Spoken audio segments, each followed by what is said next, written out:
మీకు ముందు మీలాంటి వారే ఒకరు ఉన్నారు తెలుసా, విన్నే ఉంటారు మీరు, జిక్కి గారు, సింగర్ జిక్కి గారు. ఆవిడ తెలుగులో 5,000 పాటలు పాడారు.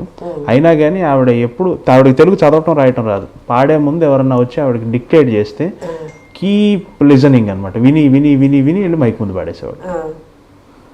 సేమ్ మీలాంటి కేసే, ఇదే కండిషన్ అని చెప్తున్నారు. 72 తర్వాత మీ కెరియర్ గ్రాఫ్ వికీపీడియా చూస్తూ ఉంటే 79 వరకు తెలుగు తమిళ సినిమాలు సమానంగా ఉన్నాయి. మరి ఎందువల్ల గ్యాప్ తెలియదు కానీ 79 నుంచి 91 వరకు తమిళ సినిమాలు లేవు. 80వ దశకం మొత్తం తెలుగు సినిమాలు ఉన్నాయి. ఆరంభంలో రెండు సమానంగా ఉన్న పరిస్థితి, ఏమి గ్యాప్ ఎందుకు వచ్చింది 80 తర్వాత? అంటే ఏం లేదండి, తెలుగులో నేను జ్యోతి సినిమా తర్వాత చాలా ఫేమస్ అయిపోయాను.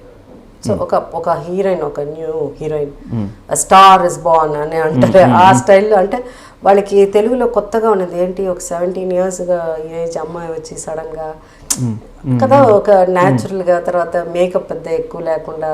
సో అప్పుడు ఒక స్టైల్ ఆఫ్ మూవీస్ ఉన్నింది. సో సడన్గా ఎవరో ఈ అమ్మాయి అని ఒక అందరికీ ఒక కొత్తగా ఒక న్యూ డైమెన్షన్లో ఒక గర్ల్ కనిపించగానే పిక్చర్స్ ఎక్కువ అయిపోయింది. ఇప్పుడు నేను జ్యోతి చేసేటప్పుడు బాగా బిజీగా హీరోయిన్గా ఉన్నప్పుడు కూడా రాఘవేంద్ర గారి కోసం మళ్ళీ సినిమా అదేంటి మన అడవిరాముడు చేశాను. నేను యాక్చువల్గా దాంట్లో జయప్రద హీరోయిన్. ఇప్పుడు నేను ఆ టాప్ హీరోయిన్గా ఉన్నప్పుడు నేను చేయాల్సిన అవసరం లేదు కదా ఆ సెకండ్ క్యారెక్టర్ అడవిరాముడులో. సో అది లాస్ట్లో, సో జయప్రదకి ఎక్కువ సాంగ్స్ ఉంటాయి. సో ఇట్లాంటి సినిమాలు అనమాట వరుసగా. ఇలా ఒక సినిమా మీద ఒక సినిమా వచ్చేసరికి ఇంకా తమిళ పిక్చర్లు ఏంటంటే తెలుగు సినిమా తమిళకి ఏం డిఫరెన్స్ అంటే, తెలుగులో మనం డేట్లు ఇచ్చామంటే అది కరెక్ట్గా పాటిస్తారు. ఓకే. తమిళ్లో అది ఉండదు, మిస్ అయిపోతుంది. వాళ్ళు ఇచ్చిన డేట్లు యూస్ చేయరు, మిస్ చేస్తారు. అట్లా అన్నప్పుడు తెలుగు సినిమాలకి ప్రాబ్లం వస్తుంది.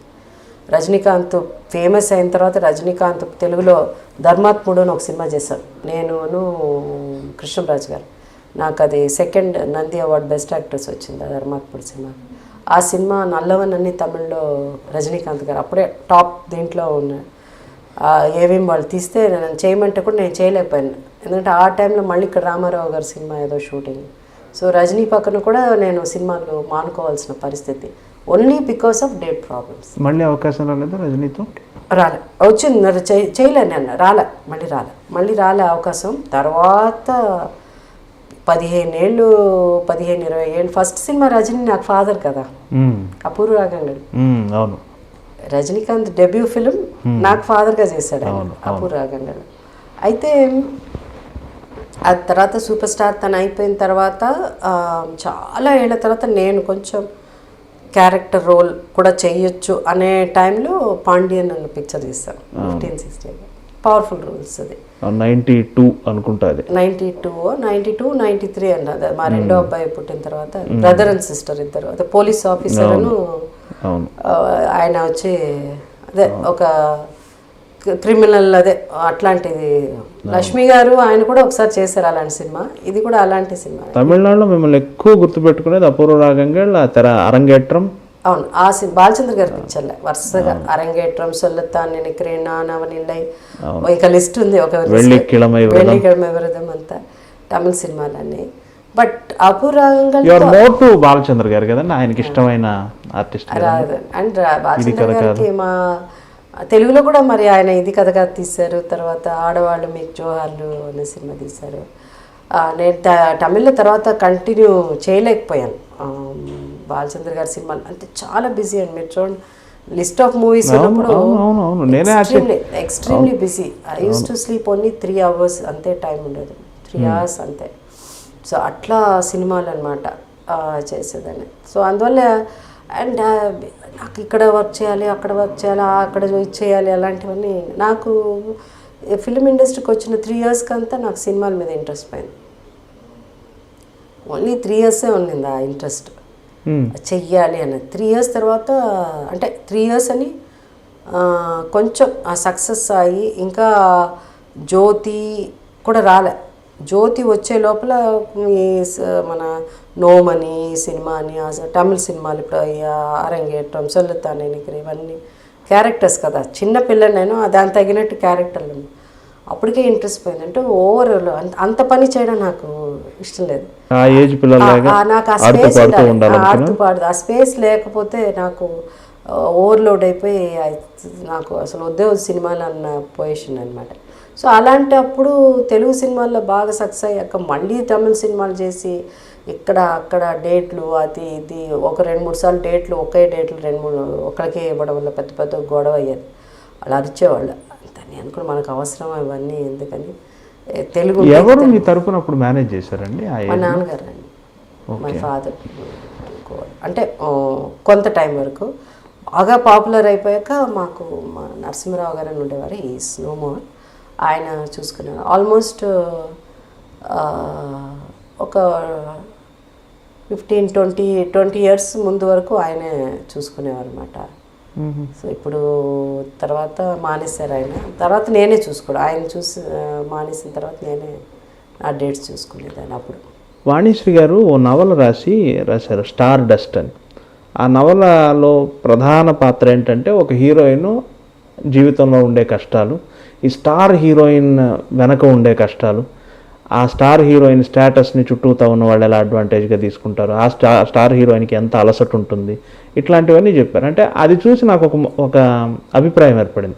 స్టార్ హీరోయిన్గా అది మెయింటైన్ చేసే క్రమంలో చాలా ఇబ్బందులు పడాలని.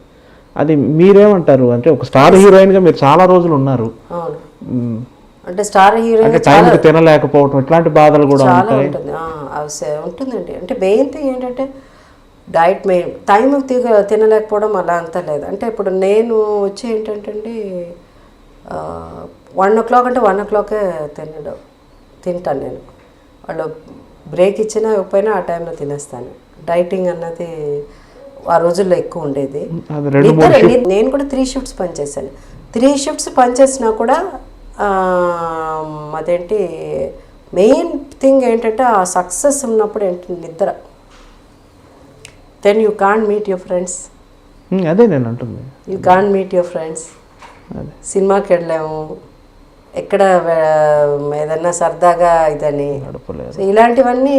మీ ఏజ్ పిల్లలు చేసే పనులు మీరు చేయలేరు కదా, చేయలేరు. సరదాగా వెళ్ళి ఒక ఐస్ క్రీమ్ తినాలంటే తినలేరు. ఇట్లాంటి రకరకాల ఆవిడ ఆ నవలలో ఆశాలత అని ఒక క్యారెక్టర్ని పెట్టారు. ఆ క్యారెక్టర్ ద్వారా ఆ బాధలని చెప్పారు. నాకేమనిపించింది అంటే ఆవిడ బాధలే ఆవిడ అలా చెప్పారేమో అని నాకు అనిపించింది, పర్సనల్ ఒపీనియన్. అంటే ఈ స్టార్ హీరోయిన్లకు అంతా ఈ బాధ ఉంటుందేమో, 11 వరకు పనిచేయాలి, నిద్ర ఉండదు, ఉదయాన్నే వెళ్ళాలి, చిన్న చిన్న కోరికలు కూడా అంటే మా ఇంట్లో అయితే మరీను మా అమ్మ అయితే కాఫీ వేడివేడి కాఫీ నా కుదిరి తీసుకొచ్చి పెడితే ఆ రూమాకే లేవడం, అంత నిద్ర అనమాట. అట్లా ఉండేది నాకు. సో అవన్నీ ఉండేదండి. వీళ్ళ ఆ చైల్డ్హుడ్లో you lose lot of the best. మీ చైల్డ్హుడ్ మిస్ అయ్యారా? పైగా నేను మరీ అల్లరి పిల్లలుగా ఉండేదాన్ని కాబట్టి ఎక్కువ మిస్ అయ్యేదాన్ని. అంటే నేను నాకు ఈ 8, 9, 10 years ఇలాంటి టైం 12th year కంప్లీట్ అయ్యాక సినిమాకి వచ్చాను. ఆ టైంలో నేను పెద్దదాన్ని, నా తర్వాత ఇంకొక అమ్మాయి ఉండేది నాకంటే చిన్నగా, ఫ్యామిలీగా ఫ్రెండ్స్ చెప్తున్నా.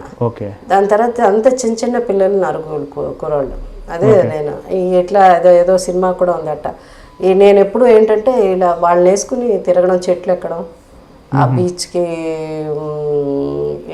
దగ్గర వెళ్ళిపోవడం. బీచ్ దగ్గర మాకు main road, Bells Road main road. అంటే చేపాక చిదంబరం స్టేడియం, ఇప్పుడు చిదంబరం స్టేడియం, అప్పుడు ఎంసీసీ కదా, దాని ఎదురుగా ఉండేవాళ్ళం అనమాట.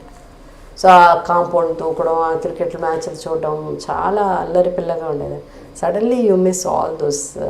సినిమా వచ్చేసరికి అది ఆ లైఫ్ పోతుంది, వాచింగ్ మూవీస్ అదంతా. So that life I missed, డెఫినెట్గా ఐ మిస్డ్.